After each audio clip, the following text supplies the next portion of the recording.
안녕하세요. 나무병원TV 김철응입니다. 네, 이번 시간에는 나무병원 협회 20주년, 수목보호협회 30주년 창립 기념으로 공동으로 이루어진 공동 심포지움 내용 중에서 포스터 발표가 한 30개 정도 있었거든요. 그래서 그 포스터 내용을 한번 살펴보는 시간을 갖도록 하겠습니다. 네.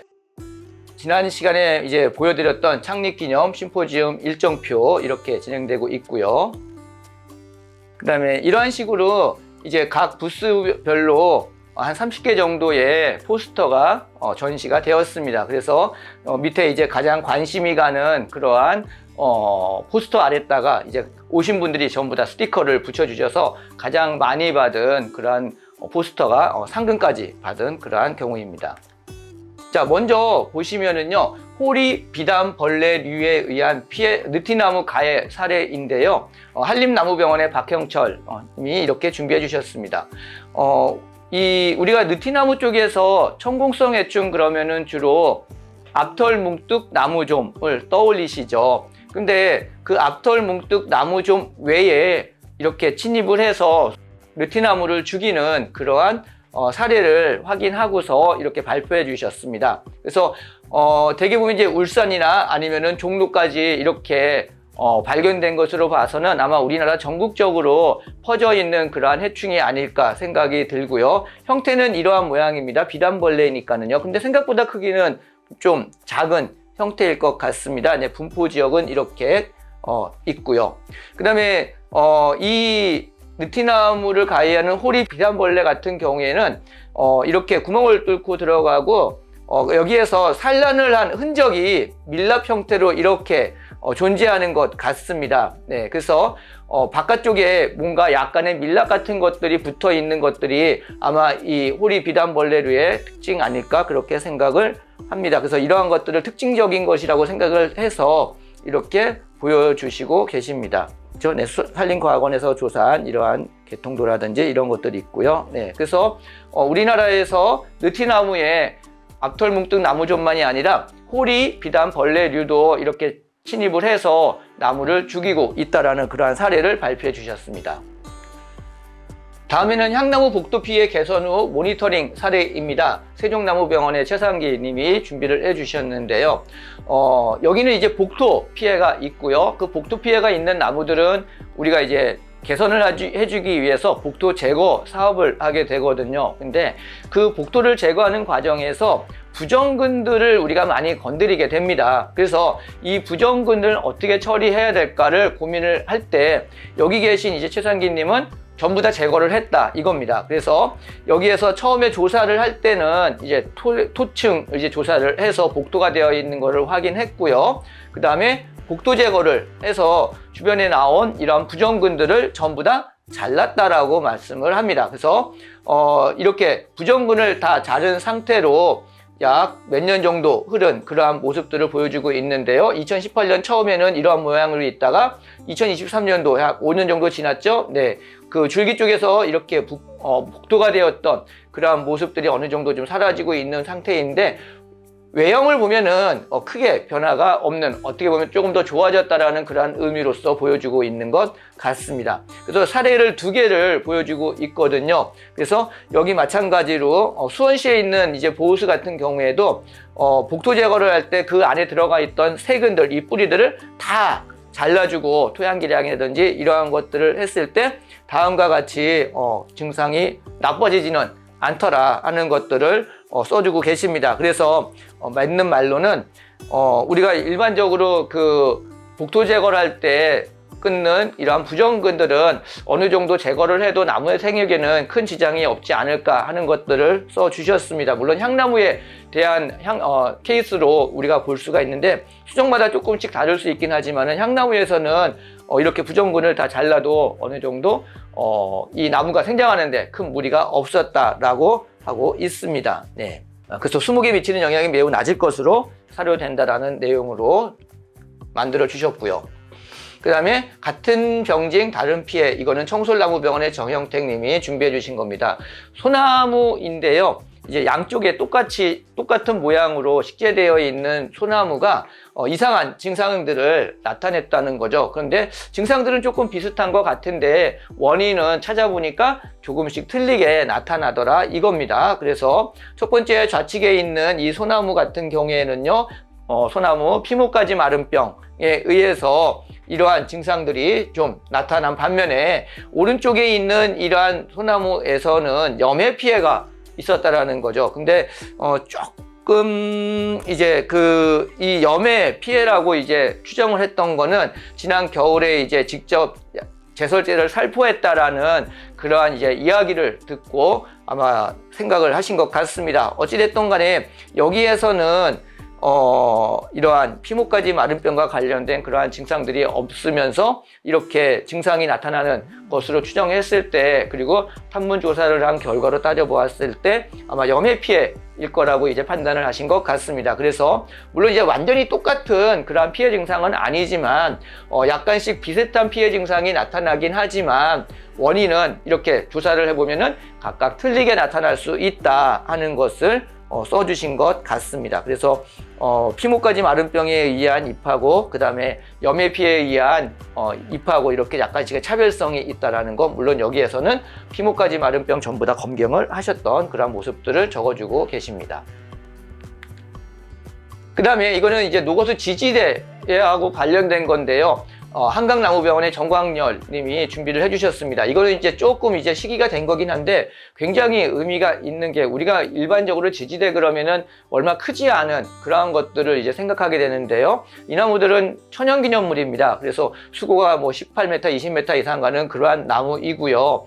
크기가 굉장히 큰 그러한 나무죠. 그러다 보니까 이 비틀림이나 휘어짐 이런 것들에 의해서 지지를 해야 될 때 굉장히 문제가 되고 있는데, 여기에서 그러한 과정들을 세세하게 전부 다 보여주시고 계십니다. 그래서 땅을 팔 때 이 기초하는 방식이라든지 그 다음에 크레인이라든지 이런 걸 이용해 가지고 이 큰 지지대, 보통 이런 H 지지대를 설치하는 경우에는 굉장히 난이도가 높거든요. 그리고 우리나라에서 이렇게 설치할 경우가 굉장히 드뭅니다. 그래서 드문 케이스임에도 불구하고 자세하게 그러한 과정들을 소개해 주고 계셨습니다. 그래서 굉장히 의미 있는 그러한 포스터라고 보여지고 있습니다. 지금 이제 이거는 제주도에 있는 소나무이거든요. 그래서 지금도 가보시면은 이러한 형태인데 올해 또 약간의 보완을 한다고 그럽니다. 그래서 이러한 모습이 아마 이후에, 오늘 이후에 또는 이제 한두 달 이후에 가보시면은 조금 모양이 틀려지거나 보완이 되어 있긴 할 텐데요. 기본적으로 굉장히 난이도가 높은 그러한 설치 과정입니다. 그 다음에 삼방산에 무슨 일이? 네, 이거는 한강나무병원의 한명희 님이 준비를 해 주신 거고요.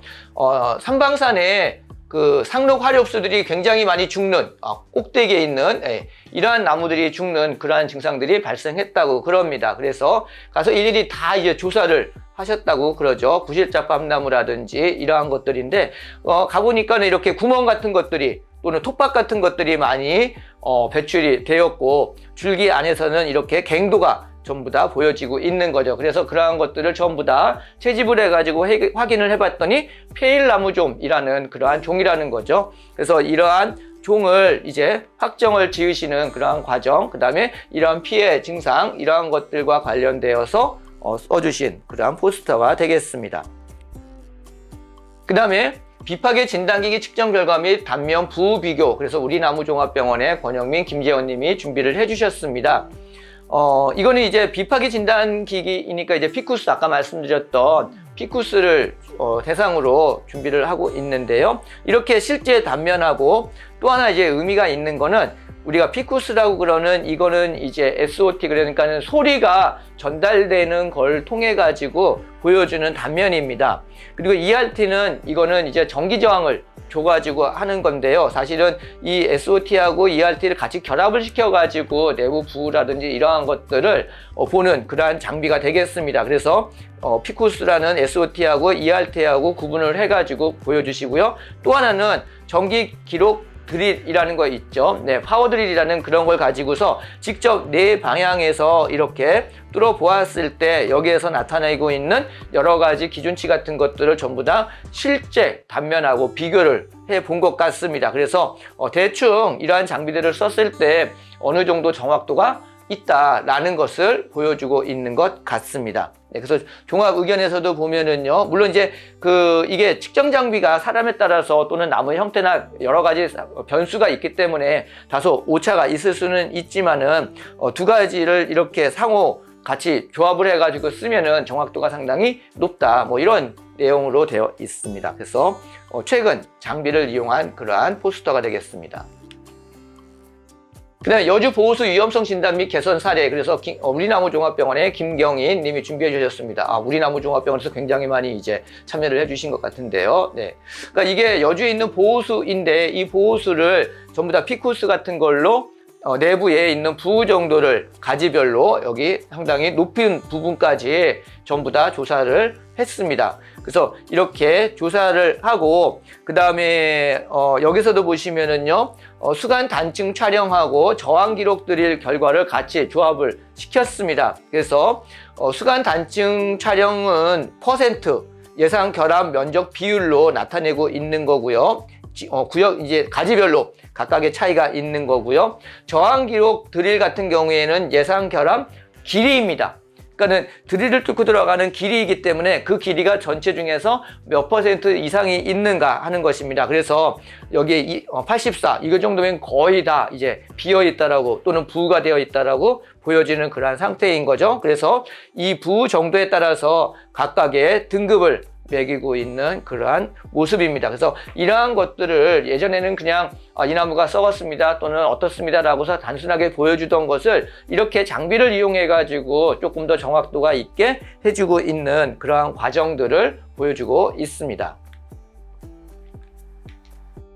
그 다음에 이거는 수목진료 관리 사례입니다. 이제 전주에 있는 삼천동 곰소리인데요. 전북나무병원의 김정태 님이 준비를 해주셨습니다. 사실 이 나무는 천연기념물인데 되게 사연이 많은 그런 나무죠. 여기는 이제 예전의 모습인데요. 굉장히 이제 화려하게 크게 모양을 갖추고 있는 수영이 좋은 그러한 소나무였습니다. 근데 이 주변이 시내에 있다 보니까 개발과 관련된 아마 그런 문제들 같아요. 어찌됐든 간에 이 나무에 대해서 해코지를 한 그러한 경우입니다. 그래서 여기 밑에 이렇게 보시면은요, 구멍이 보이는데 이게 드릴을 굉장히 큰 거죠. 두꺼운 거를 드릴을 뚫고 여기다 제초제를 넣은 것으로 확인이 되었습니다. 그래서 이 나무에다가 제초제를 넣어서 죽이려고 그랬던 나무인데요. 다행히 이렇게 한 두 가지 정도, 이렇게까지 정도 살아남는 그러한 결과가 되었습니다. 그래서 이 가지를 계속 유지시켜주는 그러한 관리 방안과 이 줄기가 이제 전부 다 이제 죽어가지고 부우가 되거나 그렇게 되고 있죠. 그래서 처음에 부우부 제거를 하고 여기다가 이제 송진을 씌웠다가 그 이후에는 다시 외과 수술을 하는 그러한 과정들을 이제 연도별로 전부 다 보여주고 있습니다. 그래서 현재는 이러한 형태로 되어 있는 모습인데요. 이게 이러한 나무를 관리할 때 필요한 것들이 이렇게 독극물이 주입됐다 그러면은 나무 자체 상태가 이제 고사할 수 있는 형편이기 때문에 영양 공급이라든지 아니면은 이러한 소나무 같은 경우에는 수세가 약해지면은 천공성 해충들이 많이 들어오잖아요. 그래서 병해충 방제라든지 이러한 것들을 집중적으로 하고 그 다음에 더불어서 이 줄기라든지 이러한 것들을 지속성을 주기 위해서 외과 수술 같은 것들을 하고 있는 그러한 모습들입니다. 그래서 2006년부터 최근의 모습까지 이렇게 순차적으로 처리했던 내용들, 역사들을 보여주고 있는 그러한 포스터가 되겠습니다. 네, 수목진단의 중요성, 나무종합병원의 그린나무병원의 이상호 님이 준비를 해주셨는데요. 자, 이거는 이제 수목진단을 어떻게 하는가, 그리고 그러한 진단 결과에 따라서 어떻게 처방을 하는가에 따라 가지고 나무가 죽을 수도 있고 살 수도 있다라는 그러한 사례들을 보여주고 있는 것 같습니다. 제일 처음에는 이제 복토하고 관련된 것인데요. 1950년도에 일했던 정이품송이죠. 이러한 나무가 지금은 이러한 모습입니다. 근데 중요한 거는 가지가 이렇게 부러지거나 그런 것들은 바람이나 눈에 의한 영향이기도 하지만은요, 여기가 굉장히 많이 복토가 되어 있었다고 그럽니다. 그래서 이렇게 굉장히 많은 높이만큼 병목 현상이 생기고 있었죠. 지금 보시면은요, 이 밑에 부분 있잖아요. 이렇게 홀쭉하게 들어가고 있는데 이게 과거에 복토되어 있던 부분입니다. 그래서 복토되어 있던 부분은 부피 생장을 하지 못하기 때문에 이렇게 생장을 하지 못하는 그러한 환경으로 놓여지기 때문에 복토는 뿌리가 숨 쉬는 것도 중요하지만 줄기하고도 관련이 매우 중요하다는 것들을 보여주고 있는 사례 같습니다.